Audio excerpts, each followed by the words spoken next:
Hello everyone, M and C education में आप सबों का बहुत बहुत स्वागत। Today we are going to do general intelligence and reasoning, सामान्य मानसिक और तार्किक क्षमता, जिसका कि 3 सेट हम ऑलरेडी कर चुके हैं। आज ये 4th सेट है और हमें जो है हमारी तरफ से एम एंड सी एजुकेशन की तरफ से एसएससी सीजीएल प्रीवियस ईयर के भी solve paper general intelligence and reasoning के आ रहे हैं।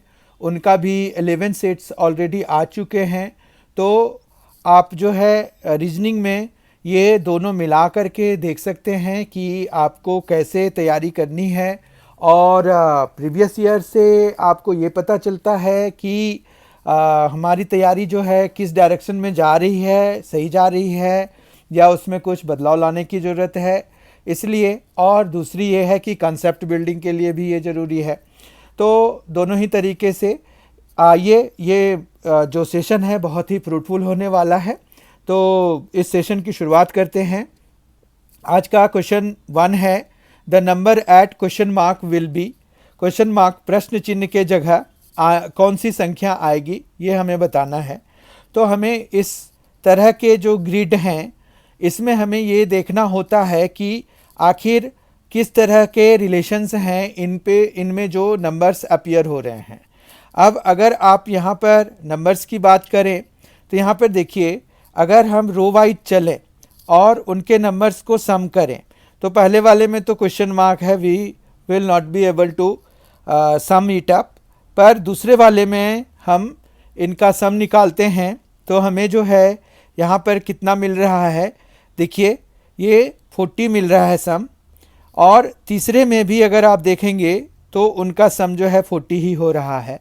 तो इस तरह से यहाँ पर 15 और 13 है तो सम 40 हो जाए उसके लिए हमें यहाँ पर 12 होना ज़रूरी है। तो हमें जो क्वेश्चन मार्क की जगह पे आना चाहिए वो क्या आना चाहिए, 12 आना चाहिए, ताकि सम जो है 40 हो जाए, क्योंकि 12 13 25 हो जाएगा और 15 40 के बराबर हो जाएगा। ठीक है, सम हमें 40 चाहिए तो हम इन दोनों को सम करके 40 में माइनस करा देंगे तो भी हमें आ जाएगा। ठीक है, तो 40 माइनस 13 माइनस 15, तो इस तरह से 40 माइनस 28 हो जाएगा जो कि 12 हो जाता है।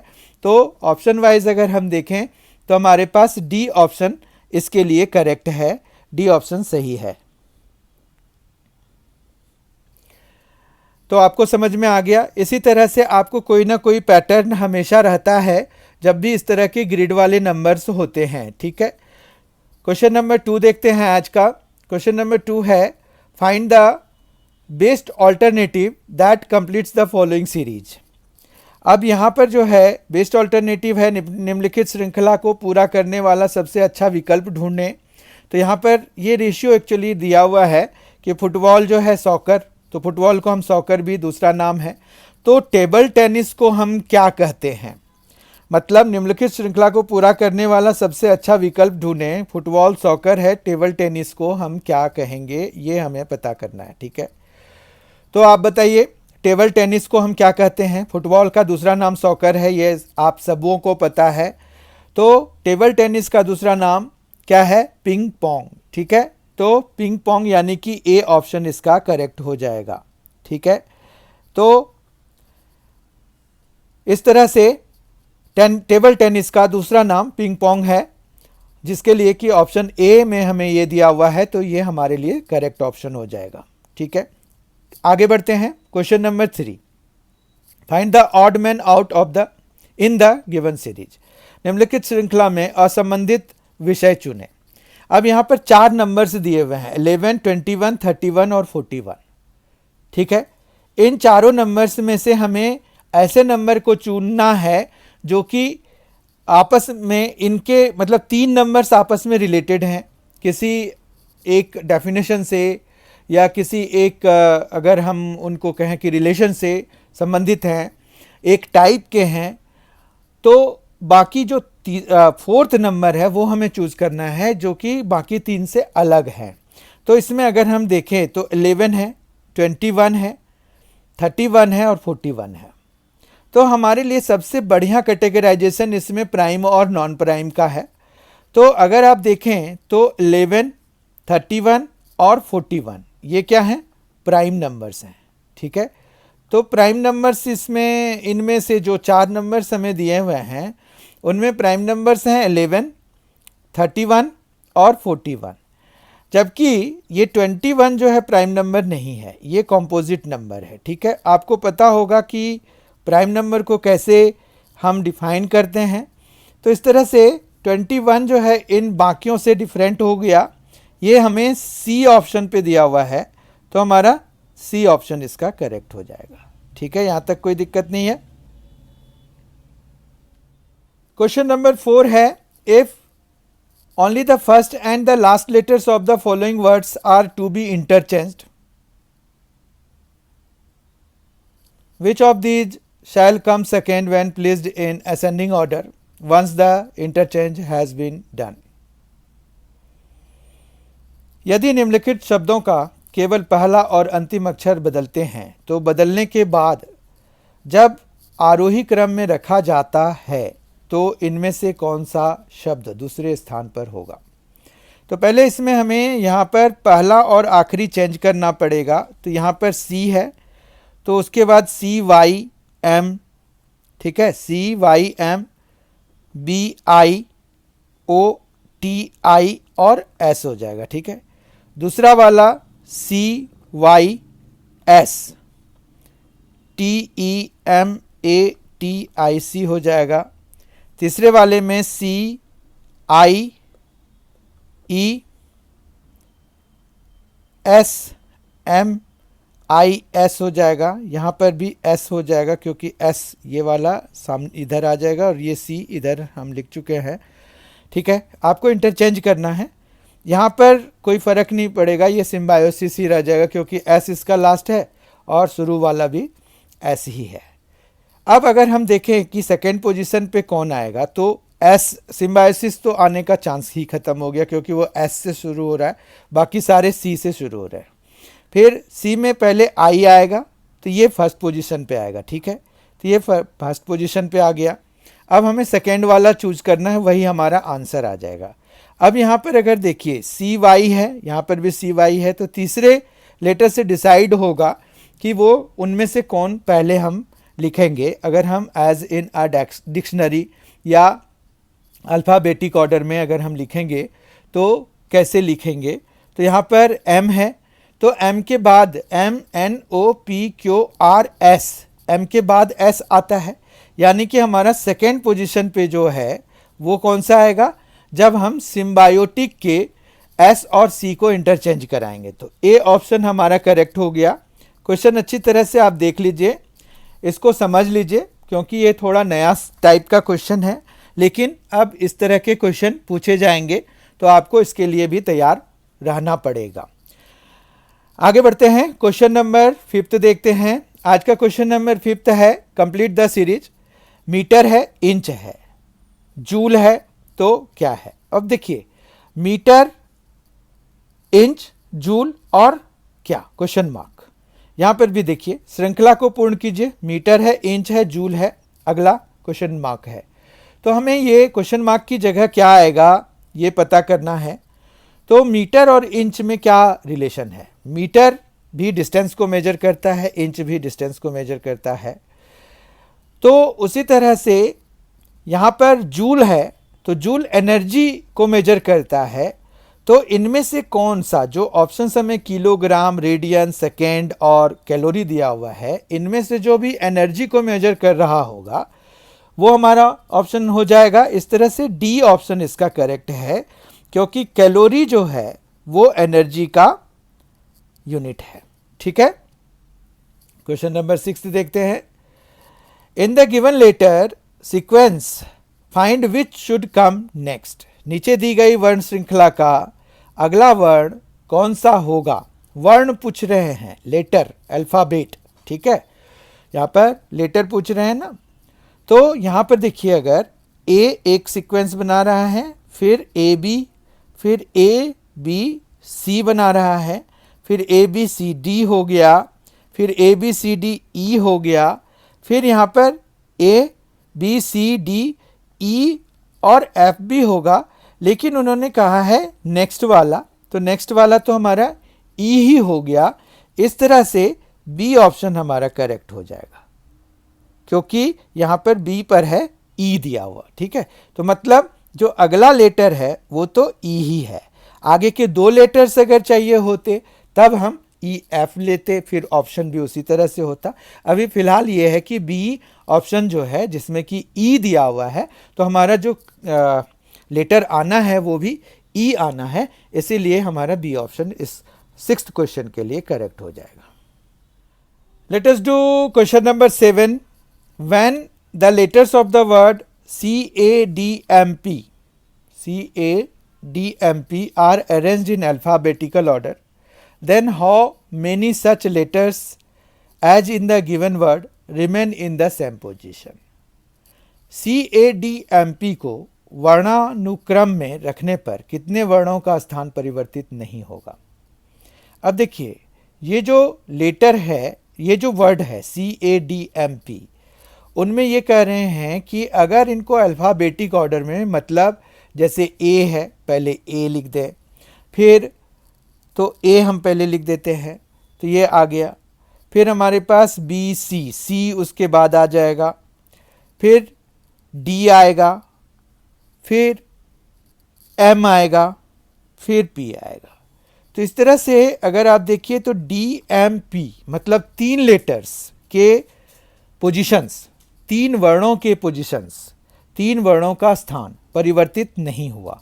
तो इस तरह से सी ऑप्शन इसका करेक्ट हो जाएगा। ठीक है, खाली ए और सी का परिवर्तन हुआ, के स्थान का परिवर्तन हुआ, तो यानी कि 3 लेटर्स ऐसे हैं उस वर्ड में जो गिवन वर्ड है CADMP, तो उनको जब हम अरेंज करेंगे अल्फ़ाबेटिक ऑर्डर में तो 3 ऐसे लेटर्स हैं जिनका की स्थान परिवर्तन नहीं हो रहा है। ठीक है, क्वेश्चन नंबर 8 देखते हैं। क्वेश्चन नंबर 8 देखते हैं। कंप्लीट द गिवन सीरीज, निम्नलिखित श्रृंखला को पूर्ण कीजिए। यहाँ पर देखिए 3 है, 6 है, 18 है, 72 है।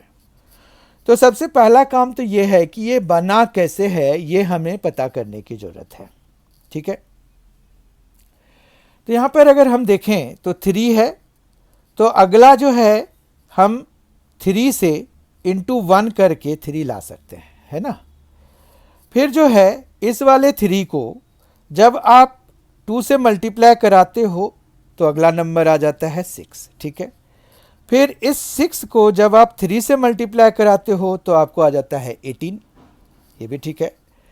फिर इस 18 को जब आप 4 से मल्टीप्लाई कराते हो तो जो हमें दिया हुआ है 72 वो आता है। ठीक है, इस तरह से अब हमें 72 को किससे मल्टीप्लाई करना चाहिए? 5 से करना चाहिए, तो वही हमारा आंसर आ जाएगा। 72 इंटू 5 जो है वो होता है 360। ठीक है, तो इस तरह से 360 इसका आंसर आ रहा है।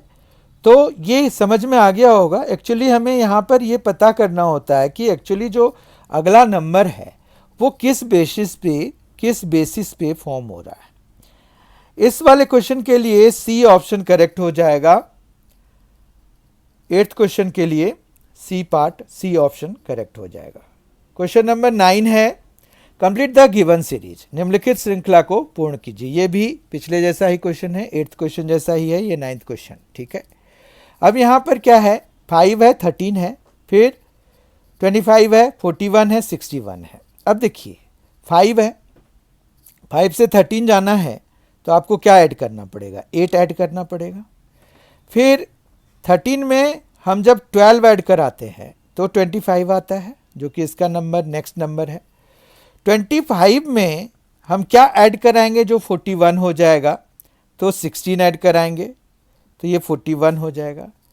41 में हम क्या ऐड कराएंगे जो कि 61 हो जाएगा? तो 20 ऐड कराएंगे। फिर तो 61 में अब क्या ऐड करें ये हमें पता करने की ज़रूरत है। ठीक है, क्योंकि आगे कोई नंबर नहीं है। हमने एक पैटर्न फाइंड कर लिया कि पहले वाले में 8, फिर दूसरे में 12, फिर तीसरे में 16, चौथे में 20, तो यानी कि अगला जो है वो 24 हमें ऐड करना चाहिए। इस तरह से यहाँ पर कितना आ जाएगा, 85 आ जाएगा। तो ब्लैंक की जगह पे 85 आ जाएगा, जो कि डी ऑप्शन पे बैठा हुआ है। तो डी ऑप्शन इस वाले क्वेश्चन के लिए, क्वेश्चन नंबर 9 के लिए करेक्ट हो जाएगा। किस तरह से सीरीज बना है, कैसे हम नेक्स्ट नंबर ऑब्टेन करते हैं, इसमें ये ज़्यादा इंपॉर्टेंट होता है, तो इसीलिए बहुत ध्यान से करने की जरूरत है। Find the missing number, 10th question है, find the missing number in the given series. निम्नलिखित श्रृंखला में लुप्त संख्या ज्ञात कीजिए। 2 है, 9 है, 28 है, फिर डैश है, फिर 126 है, 217 है, 344 है। तो अगर हम यहाँ पर देखें तो 2 जो है वो कैसे गेट हो रहा है, 2 को हम 1 क्यूब प्लस 1 से गेट कर सकते हैं। देखिए आप, ठीक है, ये कैसे पता चला, क्योंकि 9 जो है वो देखिए आप 2 क्यूब प्लस 1 से गेट होता है कि नहीं, 9, और 28 है तो वो 3 क्यूब प्लस 1 से होता है। तो अगला नंबर जो है वो 4 क्यूब प्लस 1 से गेट होना चाहिए, जो कि 65 हो जाएगा। तो हमारा फिल इन द ब्लैंक्स में तो 65 आएगा। उसका अगला भी हम चेक कर लेते हैं। अब देखिए 4 क्यूब है तो 5 क्यूब प्लस 1 जो है वो देखिए 126 है, यानी कि ये भी सही हो गया। फिर 6 क्यूब होता है 216, प्लस 1 करेंगे 217 आ जाएगा। फिर 7 क्यूब होता है 343, उसमें 1 कराएंगे ऐड तो 344 हो जाएगा। तो इस तरह से इस वाले के लिए हमारे पास 65 यानी कि B option will be correct. ठीक है, तो क्वेश्चन नंबर 10 के लिए हमारा बी ऑप्शन करेक्ट हो जाएगा। आज का क्वेश्चन नंबर 11 है, choose the correct option that best expresses a relationship similar to that expressed in the original pair. Tired है, स्लीपी है। सही विकल्प चुने जो मूल जोड़ी जैसा संबंध दर्शाता हो। थका तो नींद है, तो थके हुए में क्या आता है, नींद आता है, नींद आती है थके हुए में। टायर्ड अगर है कोई तो स्लीपी सा फील करता है। अनएम्प्लॉयमेंट, अनएम्प्लॉयड है तो जॉब, बेरोजगार, नौकरी। कंस्ट्रक्शन हाउस, कंस्ट्रक्शन हाउस उस तरह से रिलेटेड नहीं लग रहा, क्योंकि कंस्ट्रक्शन तो किसी का भी होता है, रोड भी कंस्ट्रक्ट ही कर रहे होते हैं। पेंट, पेंटिंग, ये भी उस तरह का नहीं लग रहा है। रीडिंग, लर्निंग, पढ़ना, सीखना, ये तो आउटकम हो गया। लेकिन यहाँ पर क्या है, टायर्ड और स्लीपी, मतलब ये है कि इसको इसकी ज़रूरत है। अनएम्प्लॉयड को किसकी ज़रूरत होती है, जॉब की। बेरोजगार को नौकरी की ज़रूरत है। तो इसलिए यहाँ पर ए ऑप्शन सबसे सूटेबल है, जो कि इसके जो यहाँ पर टायर्ड और स्लीपी के बीच में रिलेशन है उसको दर्शाता है। ठीक है, कंस्ट्रक्शन हाउस, निर्माण घर, पेंट, पेंटिंग, रीडिंग, लर्निंग, ये सभी अलग टाइप के रिलेशन को शो कर रहे हैं। अनएम्प्लॉयड, जॉब इस वाले के लिए करेक्ट हो जाएगा। क्वेश्चन नंबर 12 और आज के सेशन का ये आखिरी क्वेश्चन हम देखने जा रहे हैं अब। In a language wireless is written as ERIWSSEL, then how will notebook be encoded in that language. किसी भाषा में वायरलेस को ERIWSSEL लिखा जाता है, तब उस भाषा में नोटबुक को कैसे कूटबद्ध किया जाएगा, ये हमें पता करना है। तो हमें पहले ये देखना पड़ेगा कि वायरलेस से हम ERIWSSEL पे कैसे पहुंच गए। तो यहाँ पर वायरलेस अगर आप लिखेंगे तो आपको अपने आप पता चल जाएगा कि इसको अगर हमने ERIW यानी कि E यहाँ आ गया, R यहाँ आ गया, I यहाँ आ गया और W यहाँ आ गया। उसी तरह से SSEL है, तो ये वाला S, ये वाला S, ये E और ये L ऐसे हो रहा है, समझ रहे हैं। तो हमें जो है जिसका भी कोड करना है वो लिख लीजिए, नॉट और फिर है बुक। ठीक है, तो नॉट में सबसे पहले तो E यहाँ पर आ जाएगा, फिर T आएगा, फिर O आएगा और फिर N आएगा। ठीक है, इतना आ गया। फिर बुक में K पहले आ जाएगा, फिर ये वाला O, फिर ये वाला O और फिर ये वाला B। तो ETON ETONKOOB, यानी कि सी ऑप्शन इसका करेक्ट हो जाएगा। समझ में आई बात? तो ऑप्शन इस तरह से वेरीफाई करके आप लिख सकते हैं। तो इस तरह से हमने आज जो है जनरल इंटेलिजेंस एंड रीजनिंग का 4th सेट कर लिया, जो कि जनरल क्वेश्चंस के कलेक्शंस हैं। ये मोस्टली प्रीवियस ईयर क्वेश्चन से लिए गए हैं या फिर कुछ बनाए गए हैं। ठीक है, तो आपको ये 4th सेट समझ में आ गया होगा। जो डिस्कशन हमने किया, इसमें जितने भी कंसेप्ट इन्वॉल्व थे वो सारे आपको अच्छी तरह से समझ में आ गए होंगे। बहुत ही जल्द आपको फिर 5th सेट भी अवेलेबल करा दिया जाएगा। बहुत ही जल्द मैं आपके सामने में 5th सेट लेकर प्रस्तुत होऊंगा। तब तक के लिए thank you so much for being with us. Thanks a lot. Enjoy yourself.